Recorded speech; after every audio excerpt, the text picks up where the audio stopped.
When I first discovered the mysterious murder of Cow, I had assumed it was a straightforward case, but its many twists and turns left me dumbfounded and shocked. I now understand why it gripped the nation of Vietnam. As I pen down my notes on the case, I seek solace that all perpetrators were caught, of which majority are pending a death sentence. From One Up Media, this is Bedtime True Crime. Today's story takes place in Bien Province, Vietnam, during one of the most exciting festivals, Tet, Vietnam's Lunar New Year in 2019. Tet is a vibrant and joyous festival spanning the entire country. In the southern region, explosions of gold from the yellow Mai flowers can be found all around, while in the north, the palest pink snowflakes would fall down as cherry blossoms bloom across Hanoi. In the streets, there could be a kaleidoscope of silk altais, the traditional Vietnamese dress that comes in the most vibrant hues from red to white. The bright colors would blend well with the bustling in the streets, from the loud, thunderous line dances to the light tea fragrance of Ban Chung and Ban Tet. From north to south, Tet in Vietnam is a spellbinding fusion of colors, lights, and objects, marking a time for family, reflection, and anticipation of the prosperous year ahead. But on the 30th day of Tet, the last day of the old year, Vietnam would be too captivated by the beauty that surrounds them, and miss out the horror that lurks where they least expect.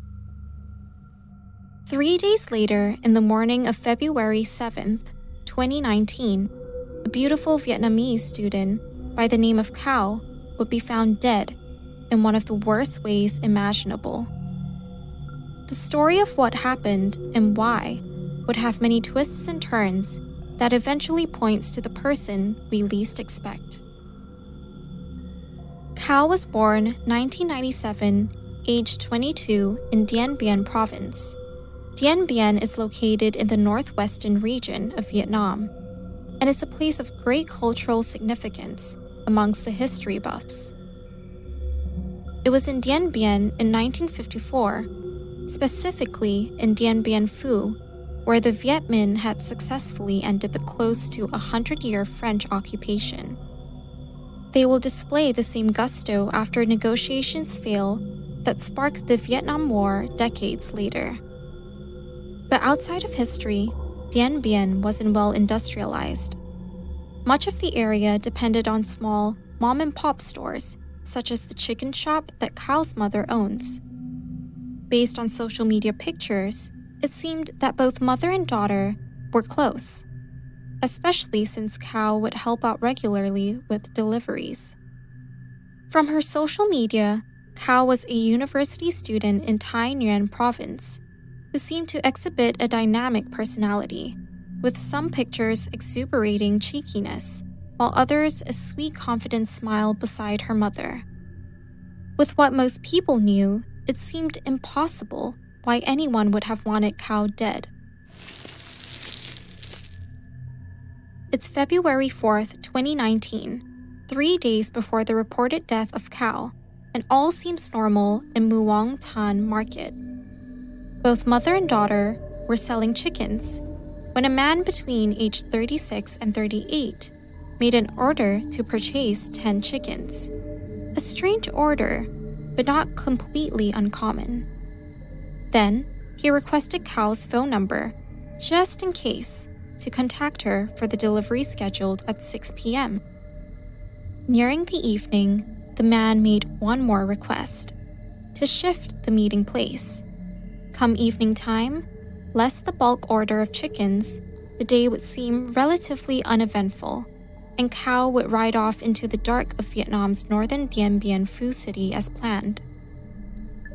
According to statements to the police, that would have been the last time that her mother would have ever seen Cow again.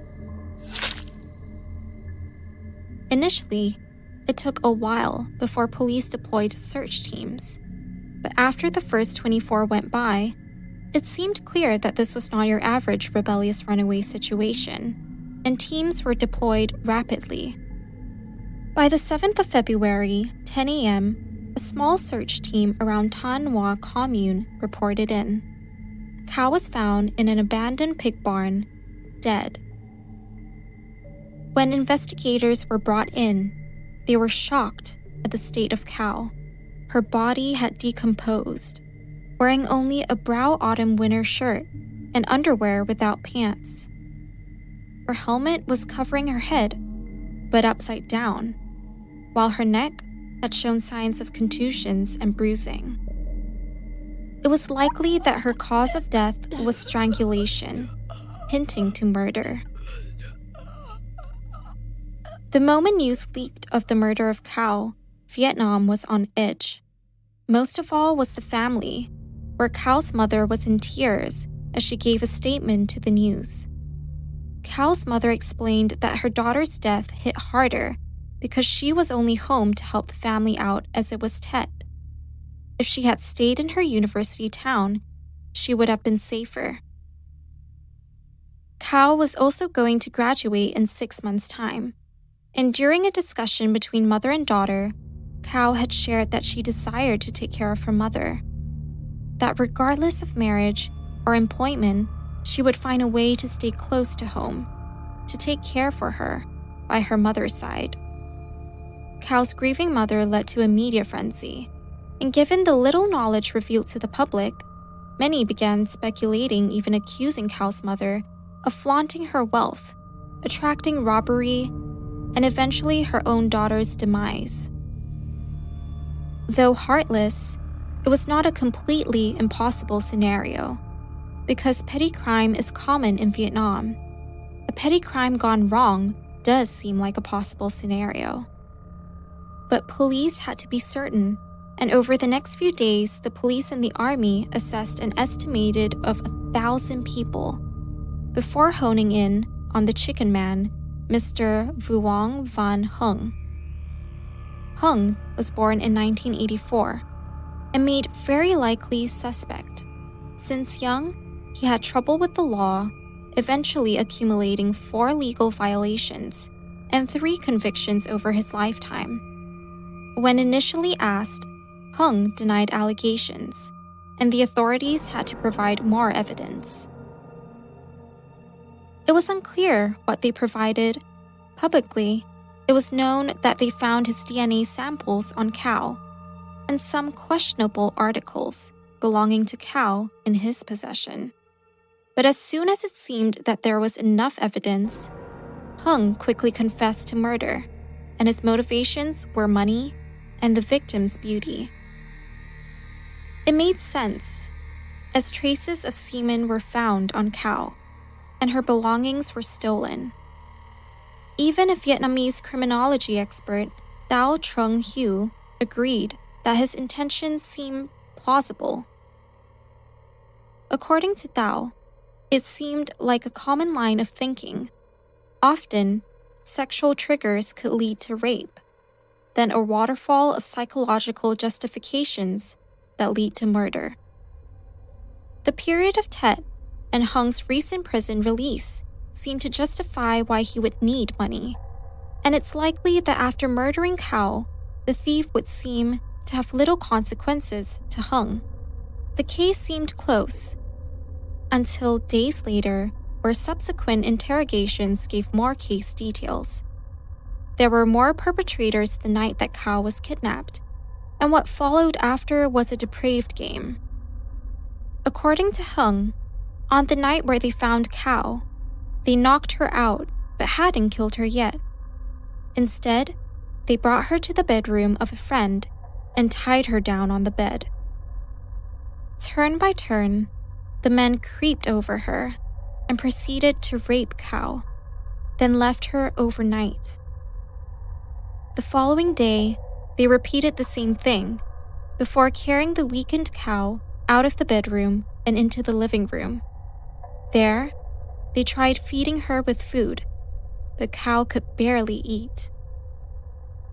According to Hung, they knew that her time was up, so they decided to physically abuse her. One had squeezed her neck, while another had cut her neck, further weakening Cow. Then, they brought Cow's weakened body to the pig barn alive, before choking her out with a nunchaku. What Hung admitted that day seemed barbaric, and authorities were forced to clarify with evidence. Unfortunately, that also involved exhuming the buried remains of Cow to conduct further analysis based on Hung's statements. Over time, he was proven right, and on February 17, the investigating agency arrested 3 more people related to the case, namely Pham Van Neem, Luong Van Hung, and Luong Van La. But the case was only going to get wilder, as one by one the team ratted on each other, bringing the total list of perpetrators to 9. The group had known each other either through blood, prison, or drug use, as the majority were drug addicts. Amongst the 9 included a lady named Bui Tai Kim Tu, wife of the perpetrator who tortured Cow in their home. As authorities would learn, Bui had found the team abusing Cow in the bedroom, of which Bui ignored. She only told the team to move Cow into the living room and left them to continue abusing Cow. But Bui's involvement wasn't only negligence, it was misdirection. She had pretended to stumble on Cow's body and misdirected police in the initial stage of the investigation, showing ill intent. As the group of perpetrators expanded, another man, a Mr. V. Van Tuan, would turn this entire case in a different direction. V. Van Tuan, like many in the group, have a colorful past, but unlike the rest, he and his wife were active drug dealers. Around May 2009, Tuan received a request from Mrs. Hien to purchase drugs. After a discussion, it was agreed that she would buy 2 cakes, or roughly 4 packs of heroin, for 300 million dong, or 13,000 USD. But somehow, on the day of transaction, Mrs. Hien had gotten away without paying. And shortly after, Tuan was arrested for drug trafficking and imprisoned. It was only in early 2019 that he was released and decided that it was time to collect what he was owed. You see, the innocent Mrs. Hien was actually Cow's mother, which meant that Cow's death was a revenge murder. Immediately after Tuan's confession, authorities conducted a thorough investigation, bringing in Cow's mother for questioning. In May 2019, her mother was found guilty of drug trafficking. As it turns out, her claims of not knowing anyone within the team was false. She had been well acquainted with Tuan before. The court case that ensued after would seem like a soap opera, with many false statements and counter-arguments against each other. The biggest were police allegations of abuse and forced coercion, specifically that Hung was forced to serve 7 days and 7 nights of abusive interrogations. According to Hung, he was naked and electrocuted with batons until he gave a confession. Truth or lies, it seemed that the majority of people didn't believe him. Bui, the wife who had seen Cow's torture, also gave a counterstatement, asserting that as a woman, she would have acted to save Cow, and therefore her accusations was most likely false. Eventually, even the father of the victim and husband of Mrs. Hien requested for more time and thorough analysis. According to him, he believes that many perpetrators still have not been caught, while his wife seemed wrongingly locked up for drug trafficking. He asserted in court that his wife is innocent. In total, 6 of the 9 were found guilty and sentenced to death. While Mrs. Hien, Cow's mother, was sentenced to 20 years in jail for drug trafficking. As of the time of writing, there seems to be some appeals pending, but it's unlikely that the verdict would be overturned significantly. Cow can finally rest in peace. If you've enjoyed the show, don't forget to follow us. Rest well, and see you in the next Bedtime True Crime.